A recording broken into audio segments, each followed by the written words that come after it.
అండి. అంత దూరంలో చూస్తేనే పరుగులు పెడతాం. జనరల్‌గా ఇది పాముని చూడగానే మనకి కలిగే భయం. కానీ వాటికి కూడా ప్రాణం ఉంటుంది. అవి కూడా జీవించాల్సిన అవసరం ఉంది అని చెప్తూ స్నేక్ క్యాచర్ కిరణ్ గారు మీకు గతంలో కూడా చాలా స్టోరీస్ ఆయనతో మనం మాట్లాడించాము. సో ఒక ఎమోషన్ ఆయన మాటలు విన్న తర్వాత నిజంగా పాముని చూస్తే చంపాలనిపించదు. ఇమ్మీడియట్‌గా స్నేక్ క్యాచర్స్‌కి కాల్ చేయాలి. రెస్క్యూ చేసి వాళ్ళకి అందించాలి అనేటటువంటి థాట్ ప్రతి ఒక్కరిలో వస్తుంది. ఒక రకంగా చెప్పాలంటే అగ్రికల్చర్కి ఈ పాములు కూడా లేకపోతే ఒక రకంగా మనకి వ్యవసాయం మంచి స్థాయిలో రానే రాదు. సో రైతులు కూడా కొన్ని సందర్భాల్లో పాముల్ని స్నేహితులుగా భావించే పరిస్థితులు కూడా ఉంటాయి. సో ఇలాంటివన్నీ కూడా స్నేక్ క్యాచర్ మనకి అనేక సార్లు చెప్పారు కిరణ్ గారు. సో ఈరోజు మనం చూస్తున్నాం రెస్క్యూ చేసినటువంటి పాములన్నింటినీ డీప్ ఫారెస్ట్లో. సో ఇక్కడ Visakha forest range officer Sastry sir ఆధ్వర్యంలో టీం అంతా మనం చూస్తూ ఉన్నాం. ఇప్పటి వరకు రెస్క్యూ చేసినటువంటి పాములన్నింటినీ కూడా చాలా డీప్ ఫారెస్ట్లో, అంటే జనాలు ఎక్కడైతే చాలా దూరంగా ఉంటారో ఆ చోట వీటిని అన్నింటినీ విడిచిపెట్టడం జరుగుతుంది. జనరల్గా ఇవంతా కూడా మనకి ఇంతకుముందు అవేర్నెస్ లేనప్పుడు పాము కనబడితే చాలు ఏదో ఒకటి తీసుకొని వాటిని చంపేసే ప్రయత్నాలు జరిగింది.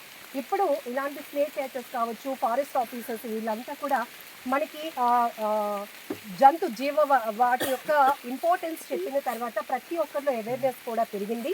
ఎక్కడైనా పాము కనిపెడితే ఏదో పట్టి చంపేద్దామని కన్నా వెంటనే స్నేక్ క్యాచర్కి కాల్ చేయాలనేటువంటి అవేర్నెస్ కూడా కలిగింది. కాబట్టి సో ఈరోజు ఈ పాములన్నింటినీ రెస్క్యూ చేసిన వాటిని డీప్ ఫారెస్ట్లో విడిచిపెట్టాం. సో మనతో పాటు విశాఖ రేంజ్ ఆఫీసర్ అటవీ శాఖ నుంచి శాస్త్రి సార్ ఉన్నారు. మనం ఒకసారి వీటిని విడిచిపెట్టిన తర్వాత ఎందుకు వీటి ఇంపార్టెన్స్ కూడా చాలా విషయాలు అడిగి తెలుసుకుందాం. సో అలాగే స్నేక్ క్యాచర్ కిరణ్ కోసం మీకు తెలుసు 25 years ఏదైనా ఒక రంగంలో ఒకరు ఈ స్థాయిలో వర్క్ చేయాలంటే అలాంటిది ఇలాంటి పాములతో చెలగాటం అంటే ప్రాణాలు ఎప్పుడు పోతాయో కూడా తెలీదు. సో ఇంత ఎక్స్పీరియన్స్ ఉన్న కొన్ని సందర్భాల్లో కొన్ని విషపూరితమైన పాములు పట్టినప్పుడు ప్రాణాల వరకు తెచ్చుకునే పరిస్థితులు కూడా ఆయన లైఫ్లో ఉన్నాయి. అవన్నీ కూడా మాట్లాడిద్దాం. ఫస్ట్ అయితే వీటిని గుడ్ ఈవినింగ్ అమ్మ. స్నేక్ సేవ్ సొసైటీ విశాఖపట్నం కెన్ రొక్కం. ఈ మొత్తం స్నేక్ సేవ్ సొసైటీ టీం అంతా కలిపి మోర్ దాన్ 10 స్నేక్స్ రెస్క్యూ చేసాం. అందులో పెద్దవి ఇండియన్ రాక్ పైథాన్స్ 4 పైథాన్స్ ఉన్నాయి.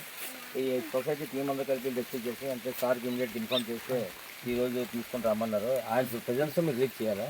ఈరోజు తీసుకొస్తే ఓకే సర్టిఫై చేశారు. స్నేక్స్ హెల్తీగా ఉన్నాయి, బాగానే ఉన్నాయి, రీచ్ చేయొచ్చు అని చెప్పారు. ఈరోజు ఆయన సంస్థ ప్రజెన్స్ రీచ్ చేయడానికి వచ్చాను. కిరణ్ గారు ఒక ఇంపార్టెంట్ పాయింట్ చెప్పారు. మీరు రెస్క్యూ చేయడమే కాదు వాటి హెల్త్ కండిషన్ కూడా మీ బాధ్యత. మా బాధ్యత మాకు పట్టించిన తర్వాత అంటే వదిలింగ్ కాకుండా ఫస్ట్ మేము హెల్త్ కండిషన్ చేస్తాం. మేము ఓకే అనుకున్న తర్వాత సార్ చూపిస్తాం. సార్ మొత్తం టెస్ట్ చూశారంటున్నా కిరణ్ బాగానే ఉందమ్మా రీచ్ చేసేస్తామని చెప్తే మీరు ఏం రిలీజ్ చేస్తుంది. సరే వీటినన్నిటిని రిలీజ్ చేసిన తర్వాత డీప్ ఫారెస్ట్లోకి శాస్త్రి సార్తో కూడా మాట్లాడదాం. మనతో పాటు అంతా కూడా స్నేక్ క్యాచర్ సొసైటీ ఈ వర్క్ ఎలా ఉంటుందంటే జస్ట్ మనకి ఒక కాల్ చేస్తే చాలు. సో ఎంత దూరంలో ఉన్నప్పటికీ కూడా కిరణ్ గారు అక్కడికి చేరుకునే ప్రయత్నం చేస్తారు. మీరు మాత్రం ఫోన్ ఆయన లిఫ్ట్ చేయగానే వాటిని ఏం చేయొద్దమ్మా, ప్లీజ్ అమ్మా చంపకండి అమ్మా, మేము వచ్చి వాటిని రెస్క్యూ చేస్తామమ్మా అని చెప్తా ఉంటారు. సో ఒకవేళ ఆయన అందుబాటులో లేరు అంటే కనుక అటు అసలు చూస్తేనే భయం వేస్తుంది కదా. సో అలాంటి పైథాన్స్ కానీ లేకపోతే ఇవన్నీ రేర్ కలెక్షన్స్ ఒక రకంగా చెప్పాలంటే. వాటిని విడిచిపెట్టినాక వాటి డైరెక్షన్ ఎట్టుంటుందో కూడా తెలీదు. చూడటానికి చాలా ఇదిగా ఉంది. చూసారా పక్క నుంచి అటవీ శాఖ ఆఫీసర్ వాళ్ళ అమ్మాయి కూడా డాడీ ఏంటి అంటుంది. అంటే చూసేట కొన్ని జాబ్స్ ఎంత రిస్క్గా ఉంటాయంటే నిజంగా చాలా టఫ్ జాబ్స్ ఒక రకంగా చెప్పాలంటే. బట్ వీటిని కూడా మనం మనుషులు ప్రాణముల మనుషులు మనం ఎట్లా ట్రీట్ చేస్తామో వీటిని కూడా అదే స్థాయిలో ట్రీట్ చేయాల్సినటువంటి పరిస్థితులు ఉంటాయి. ఇక్కడ 2 kids కూడా ఉన్నారు. సో యాక్చువల్గా అయితే వాళ్ళు మా పిల్లలు గతంలో కూడా ఇలాంటి పెద్ద పెద్ద పైథాన్స్ని ఇలా రెస్క్యూ చేసినప్పుడు వాళ్ళు కూడా ఇంట్రెస్ట్. ఎందుకంటే జనరల్గా ఇప్పుడు మనం పాములు కొన్ని చూడాలన్నా కూడా జూకి వెళ్తే కానీ చూడలేనటువంటి పరిస్థితులు.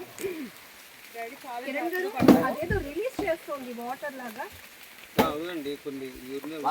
యూరిన్ పాస్ చేస్తుంది. ఇప్పుడు మీరు తీసుకున్న టబ్లో కూడా దాని స్కిన్ కూడా మనం చూసాం. సో అదేమి ఇబ్బందిగా ఉండదా అంటే దాని ఏమి ఇబ్బంది ఉండదు అన్న. ఇది విషపూరితం కాదు, కేవలం కరుస్తాయి. దానికి మన యాంటీబయాటిక్స్ వాడితే తగ్గిపోద్ది. ఇది పాయిజన్ ఏమి ఉండదు. కానీ అది మిల్క్ పెడుతుంది చూసారా, ఆ మిల్క్లో కనుక మన చీక్ అనేది ఇరుక్కుందంటే మాత్రం మనం విడిపించుకోవడం కష్టం. అది టెక్నికల్గా చెప్తున్నారు చూడండి. ఎవరు హెల్ప్ చేయండి రాదు చూడండి చూడండి చూడండి Yes, yes. ఎవరు హెల్ప్ చేయండి రాదు మనం అక్కడ రెస్క్యూ అది కనుక చూడొచ్చు. చూడండి వీటిని అడవిలోకి విడిచిపెట్టడానికి తీసుకొచ్చినప్పటికీ కూడా అవి ఏ స్థాయిలో ఒక రకంగా చెప్పాలంటే వాళ్ళు ఇప్పుడు వచ్చి ఆ కిరణ్ గారు 25 years నుంచి స్నేక్ క్యాచింగ్ సర్వీస్ చేస్తున్నారు. 30,000 వరకు పాములు పట్టుంటారు. కానీ ఇప్పుడు అతన్నే 30 దిప్పలు పెడుతోంది ఈ కొండ చిలువ. ఒకసారి చూస్తున్నాం. శాస్త్రి సార్ మనకు ఒక మాట చెప్పారు, ఇది అత్యంత ప్రమాదకరం కాదు కానీ పాయిజన్ ఉంటుంది, వాటికి ట్రీట్మెంట్ కూడా చేస్తే తగ్గుతుంది. కానీ ఇవి ఏవైతే పైథాన్స్ వల్ల ప్రమాదం ఏంటంటే అవి కానీ ఇట్లా చుట్టాయా మనం విడిపించుకోవటం చాలా కష్టమవుతుంది. ఇది tough.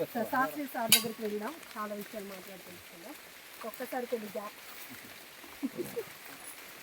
జనరల్ గా చూడండి, వాళ్ళు ఇంకా దీన్ని అసహ్యం పడడం అట్లా ఏం లేదు. మనం జనరల్ గా అయితే కుక్క పిల్లలు పిల్లలు ఇలాంటి పెట్స్ పెంచుకుంటూ ఉంటాం కదా. కానీ సార్ మీరు కొద్ది గ్యాప్ ఇస్తే ముందు ఏదో రెస్క్యూ అయితే చేయగలిగాం కానీ ఇప్పుడు కొంచెం మళ్ళీ భయం వేసుకుంటాం. Yeah please sir. దీన్ని ఇంకా ఇలా హింసించకూడదు మనం. సో అది కూడా చాలా గ్రేట్ బాల్. వాటిని గట్టిగా పట్టుకుని ఆ ఏదైతే నోరుందో అది గట్టిగా హోల్డ్ చేశారు కాబట్టి వాటిని కూడా హింసించిన పరిస్థితి వస్తుంది. కాబట్టి అది కూడా వాటిని ఆ రకమైన హింస కూడా వాటికి ఇవ్వటం కరెక్ట్ కాదని చెప్పేసి ఓకే వదిలేండి చెప్తాను.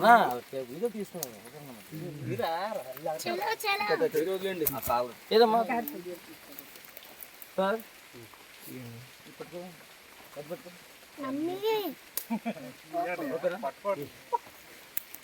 దగ్గర రావా శేఖర్ శాస్త్రి సార్కి మైక్ పెట్టేస్తాను కాలర్.